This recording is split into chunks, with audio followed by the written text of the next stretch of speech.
Huh. Hello everyone, it's Ethan McKinley. It's the 2-Minute Terminator. Say hi, Ellie. Hi. Ellie is the co-host of the 2-Minute Terminator, Salvation, TSTT. And what do we break down, Ellie? We break down the 2-minute franchise movies, 2 minutes at a time. We discuss what happens in those 2 minutes, whether we like it Forget or not. it. What? You're fired. We break down the Terminator films 2 minutes at a time. We're going from minutes 24 to 26. It's episode 13. I'm Ethan McKinley. She's Ellie Fitzgerald. This is the 2-Minute Terminator. Oh, yeah.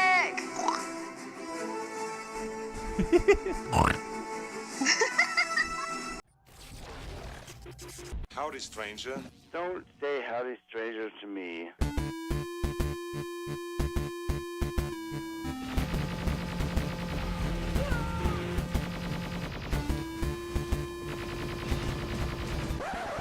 You didn't do the fourth. Thank God. It sucked. And we're back. Yes, I'm in fact Ethan McKinley, and we are here with the 2-Minute Terminator, where we break down the Terminator films 2 minutes at a time. Did I say that too fast? It was a bit like the Micro Machines advert. Do you remember the Micro Machines advert? You say it too many times. Do you remember the Micro Machine? In one episode. I'm trying to practice though. Do you remember the Micro Machines advert? No. Micro Machines come in collections of 5, and he talked really fast. There was a special guy that used to do all the super speed talking commercials. I used to like the Super Soaker adverts. What is better? I think that's where The Simpsons got that 90% new footage, when they try and cram in all the copyright. Yeah, all the small print into that really speedy voice person talking at the end in like 3 seconds, so you meant not to hear it. They cover themselves legally. That's what that is. We opened with Henry Jackman's score there to Kingsman, one of the best movies of last year. And you are a really big fan of that film. Oh, it was amazing. It is great, but I'm just surprised that you love it so much. I like the music, and I like all of it. And more to the point, anyone listening who lives anywhere... Isn't Colin a dreamboat? If anyone lives in Birmingham, England, not Birmingham, Alabama, or they live around the Birmingham area in England, they're shooting Kingsman right now. They shot a week ago last Sunday, 7 days today. Today is... What's the date? How come you're not there? Because I only heard about it on Ain't It Cool News days later. They shot apparently between Sunday and Wednesday between 10 at night and 3 in the morning, doing a massive car chase and a gun shootout. Ooh, Lynn. I'm surprised you weren't like hiding in amongst the scenes in the set. Well, I have a policy. If I'm not going to be in a film, I'm not going to chase after a film. So.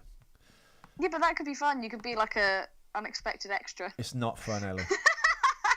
Believe me, it's not fun. Being on a film set when you're in a film is bad enough. Not being on a film set, being on a film set when you're not in a film is even more excruciating. It's quite a boring process, unless you're doing your thing, and most of the time you're not. Yeah, there's nothing really to do. I've actually placed the notes of that. You can actually see the filming that some clever so-and-so has done, filming this very exciting action sequence near the Natural History Museum, no less, near my old drama school. Which is just above the bus Which station. they're now knocking down, aren't they? They are, thank God, the most atrocious-looking building in the history of buildings. Yeah, just really bad. Just there was a thing in 60s architecture, I think, when they just made these like concrete blocks. Architecture wrong. If anyone out there wants to Google the National Theatre in London, it's probably the ugliest. Then don't bother, because life's too short. Yeah, that too. Ethan, something that we have neglected on the past two Oh, shows. please! It's been such a long time since I told people to direct them to Google and look at the National Theatre. So Faulkner wrote into us on Thursday, which we neglected to mention read for the last out. 2 episodes. We did acknowledge it, and again, I'm sorry it's late, but I don't have as many notes on this particular 2 minutes, so this will fill it nicely. So James Faulkner writes in to say, "Hi guys, I have a few things to say about episode 8." Oh, that sounds like we're going to be told off. What, the new Star Wars movie? No. The plane that John was riding was a V-22 Osprey. It is definitely much more advanced than the helicopter you saw previously. It's about 30 years newer than the UH-1 Huey helicopter that he rode off into battle. The V-22 is a VTOL, vertical takeoff and landing style aircraft. Those engines and propellers rotate so it can fly like a plane or a helicopter. This guy has literally been in the special services, man. Which brings me to Bullshit Bale's jump from the plane to the water. I'm with Ethan on this one. So much that, although looking cool and dramatic, the jump is crap. It just doesn't make any sense. He's just jumping into like a raging sea with nothing. First off, from that height and speed, BB basically killed himself entering the water. Secondly, as I just stated about the aircraft they are in, it can fly like a helicopter. They could have come in slow and low. That's my favourite. And he could have made a proper and believable water entry. Also, Ethan had bought. Yes, James. Ethan had bought. Do tell. Why Skynet would not just destroy the infrastructure supporting the humans and their equipment. I would think that Skynet would not do this because it needs those very same resources to support itself. Yes, it would be a detriment to the humans and their capabilities, but I think it would act as a double-edged sword and hurt Skynet's capabilities as well. Okay, that's all I've got for now. I'm sure I'll have some more thoughts from. So the hang past on, is coming he up in saying the the future. machines could wipe out humans like that, but it kind of needs them at this point till it can get up on its Exactly. feet? Because it also needs those same, like, tools or information, or there's a benefit basically for Skynet for the humans to still kind of be around.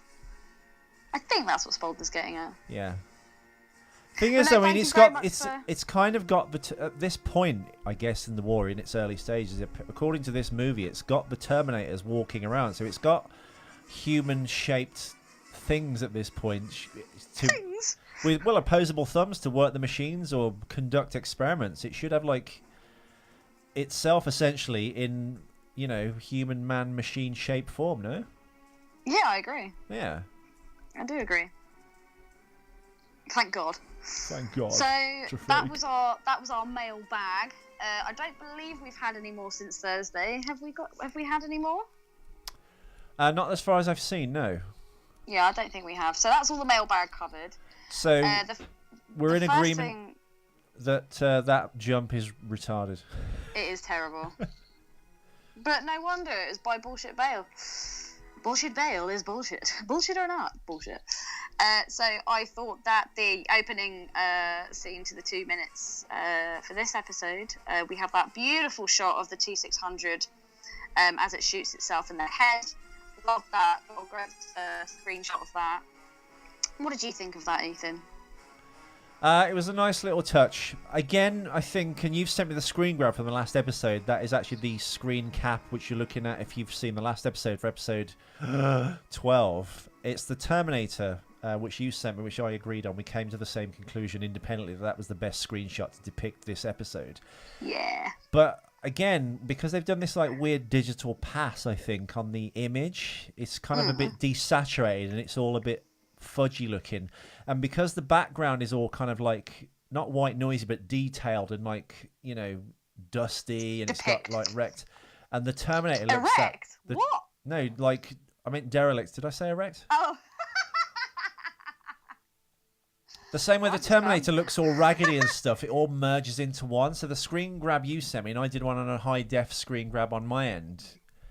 You can't really see the Terminator that well. It doesn't really stand out. I don't know. It's just the cinematography, I think, it was just the wrong... Stop getting cinematography wrong! Yeah, I just think it was the wrong thing to do. The background is the same colour as the foreground like objects, and it's just not a very good way of shooting. Ethan, I would love for someone to give you a budget so that you could make a film just to see what you could actually turn out. I know. Well, we've all seen my L'Oreal ad that was made for no money.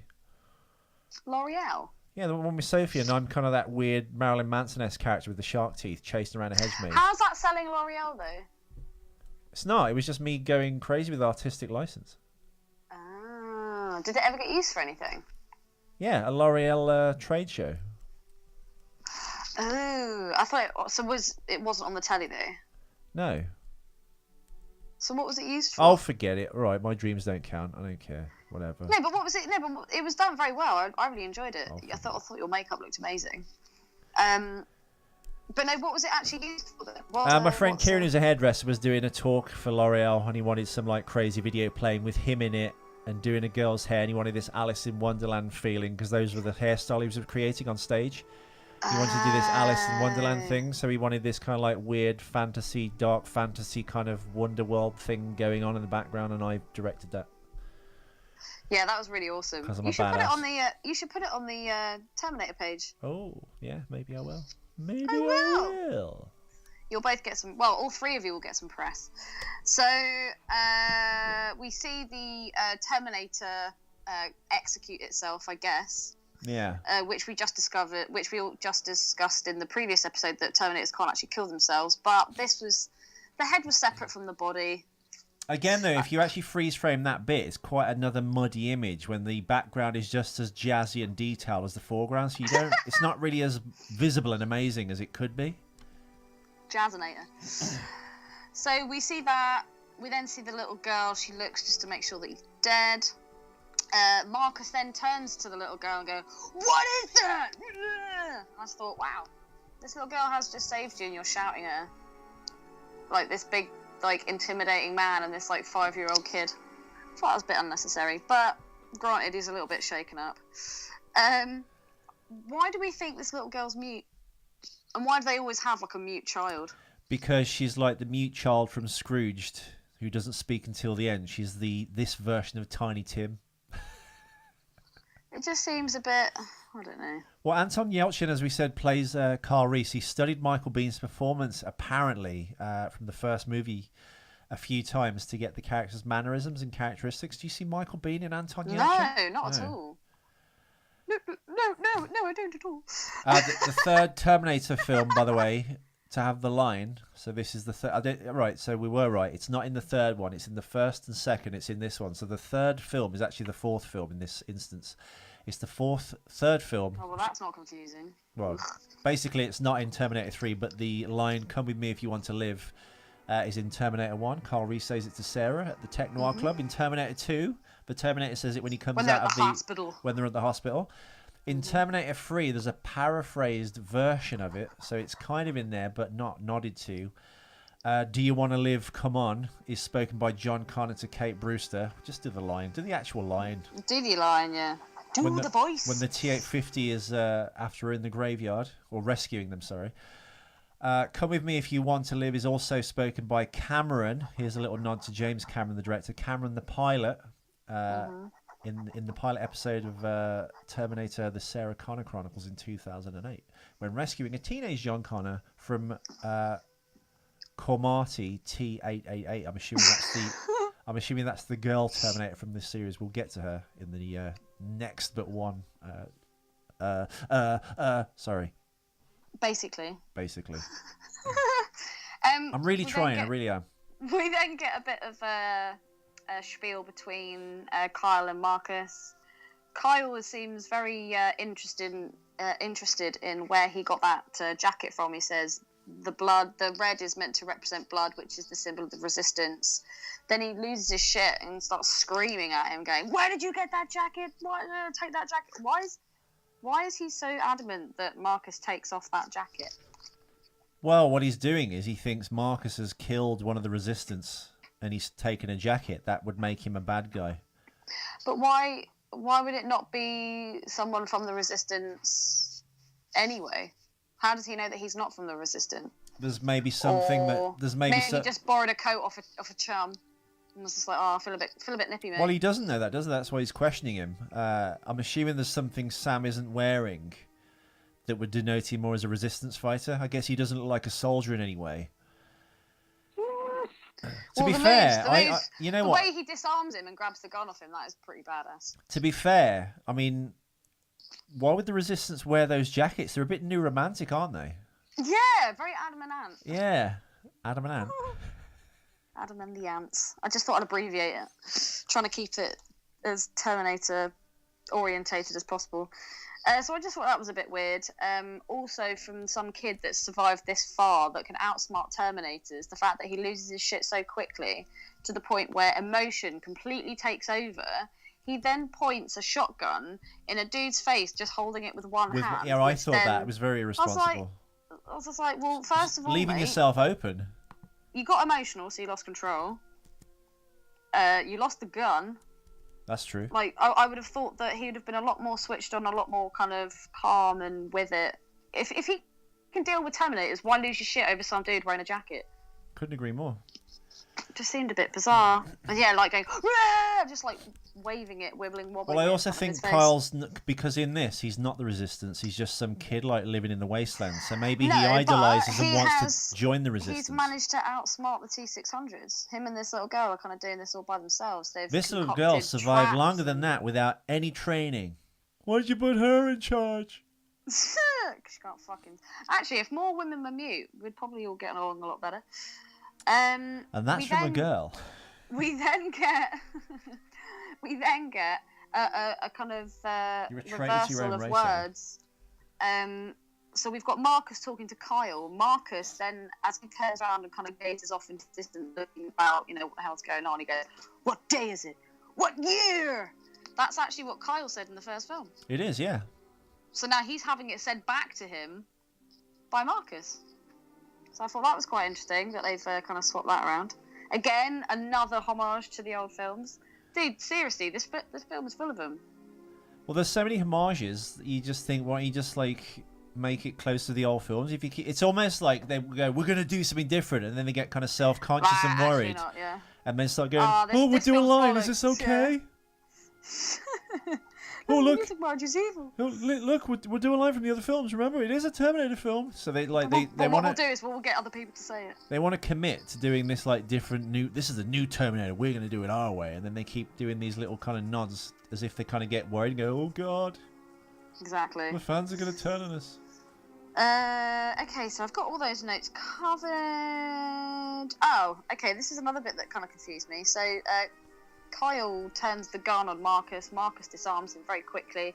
It was almost like the Harry Brown move. You know, when he first goes to get shanked under that tunnel, and that guy, he goes to stab him, and he kind of does these few, like, 3 little hand movements. He's disarmed him and actually stabbed the mugger himself. That kind of made me think of Harry Brown. I thought that was a great film, actually. It was. Do you know why? Because I was in it. No, you need to talk a lot more slower and a The bit more older raspy. Harry Brown will talk like that, very like he's running out of air and he's going to cry.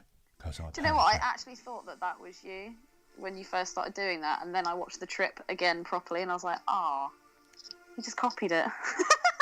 Yeah, of course I did. I can only do Young Michael Caine, and that's the only one that counts. Okay, right. Right. That don't even bother. We've got some cock-ups though, Ellie, in this episode. Oh, I haven't finished my notes. go on. When Marcus finishes off chatting to John and finding out what that thing is, he finds out it's a Terminator, finds out it's a T-600. All of a sudden, there almost seems to be this look of fear or like realization on Marcus's face. So I was kind of wondering what that was about. But then, as if you'd hand the gun back to Kyle. Well, why wouldn't he? No, because if I'd been Marcus, I would have kept a hold of that gun myself, just for security. Well, of course you will, because he's trying to build trust. He's showing that he's not a bad guy. He's like, I'm taking your gun off you. I'm just letting you know I'm a badass. Here's your gun back, but I'm going to take the bullets out of it. Or the shells. Oh, did he take the shells out? Yeah. Ah, I must have missed that bit. Oh, no, yeah, no, God, no. He's What like... gun is that? Do we know? Spoldner, help us. What kind of gun is that? Oh, sorry, the music's getting out of hand. Shut up, Star Trek 2009. It looks like some kind of shotgun, single barrel shotgun. I think the end. I think that's been custom made, but it's clearly an AR-15 shotgun, isn't it, Boltner? I don't know. I don't know either. I'm making it up. Where does Marcus think he needs to go? Because he goes, I've got to get out of here. I think Marcus get needs. me a car. I think Marcus needs to go back to Camden Market in London and get his jacket changed. Did I see like a little bit of barbed wire, kind of like holding the shoulder and the sleeve together? No, it's not barbed wire. It's just stitching, but it's a different coloured stitching. Oh. Just to show that we do amend in the future with our new romantic jackets that are perfectly tailored for us. Indeed. But But yeah, I was just wondering where on earth he thinks he needs to go, but we've covered that now. It's Camden Market. He needs to sort himself out some kind of like... Maybe he could just go to like one of those military Well, no, Marcus is discovering not only the world, but himself, isn't he? God. What did he do? Go to Thailand and drink some fucking buckets of alcohol and go to Australia and go to a fucking dust No, party? not in that sense, but... I go to discover myself. No, but he's just woken up out of his coma. He's in a... The world is a mess. I don't know where he's trying to go. He doesn't even know. There's a nice little shot at the end of the clip, though, of the HK. It's like, get me a car! Do you reckon someone that had been in a coma for that long would still be able to drive a car? Yeah. Yeah? Yeah. Why not? Not an actual coma, but he's like a machine now, isn't he? So he's not that... You've not even been in a coma and you still can't fucking drive. I'm in a coma every time I do this show with you, Ellie. Aww. Cock up, well, one. You hide it very well. Early in the movie, Ellie, they trap a Terminator with its left leg hanging by its foot from a cable. When the humans run away, the Terminator fires its minigun at them. The recoil should have made it spin like a pinwheel. Instead, it just hangs rock steady. So the gun would just made it go whoop, whoop, whoop, whoop, whoop, whoop. Sounds like your dick, Ethan. How would you know that? Because I've seen it. It's on Facebook. Everyone deal with it. You know, do you remember when I put it as my profile picture on Christmas, on New Year's Eve for 1 hour? It got banned. I can't wait for the day that you're banned for good off Facebook. Whatever would you do? Well, you know what? I use mostly Twitter now anyway. I mean, no one really gives a shit about anything that I do on Facebook, especially this show. So, I mean, Twitter's really the way forward. Oh, okay.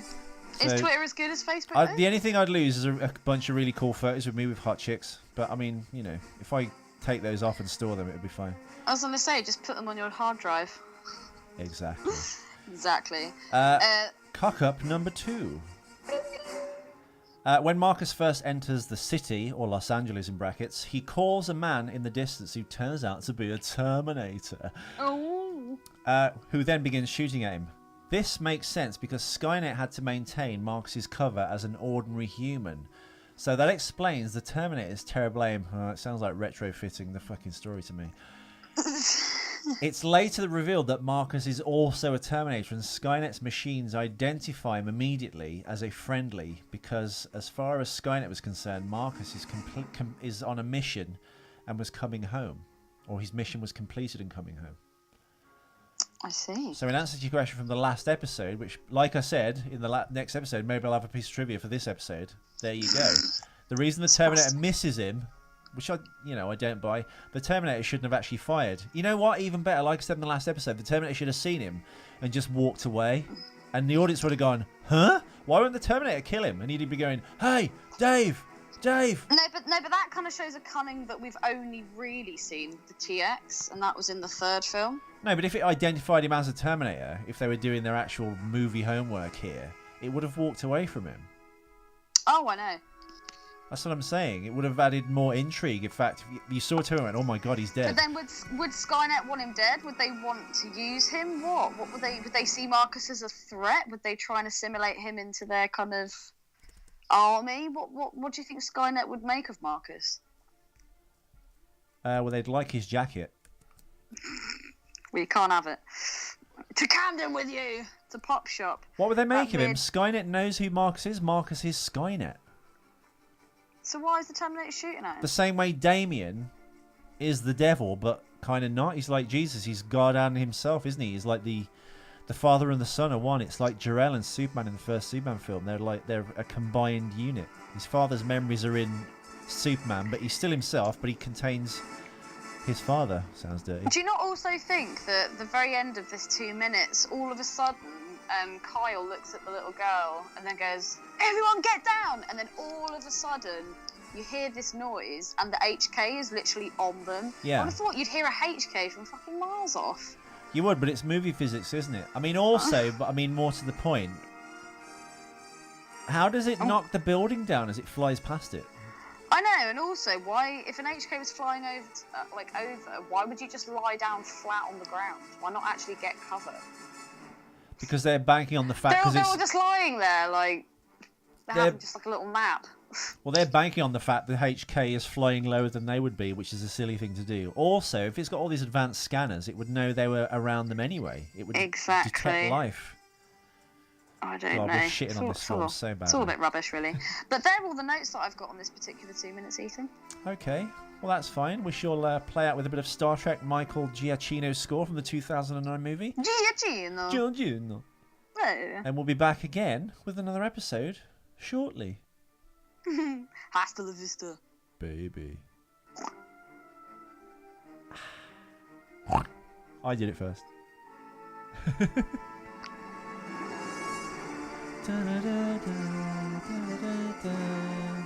you have anything else to say, Ellie, before we play out? Oh, are you still recording? Yeah, I'm just hanging out, listening to the music. Do you like it, listeners? He's just trying to eke it out so it goes to like 30 minutes. Yeah, no, I'm not. Shut the fuck up. Shut the fuck up. Shut up if you can't take a joke. You are trashing my scene. Shut the fuck up, would you? Shut the fuck up. Shut up if you can't take a joke. And I ain't walking on this set if you're still hired. Shut the fuck up. Shut the fuck up. Shut up if you can't take a joke. I'm fucking serious. Shut the fuck up. Shut the fuck up. Shut up if you can't take a joke. You are trashing my scene. What don't you fucking understand? What don't you fucking understand? What don't you fucking understand? What don't you fucking understand? What don't you fucking understand? Fucking kick your fucking head. What don't you fucking understand? Fucking kick your fucking head. What don't you fucking understand? Fucking kick your fucking head. What don't you fucking understand? Fucking kick your fucking head. Seriously, man, you and me, we're fucking done professionally.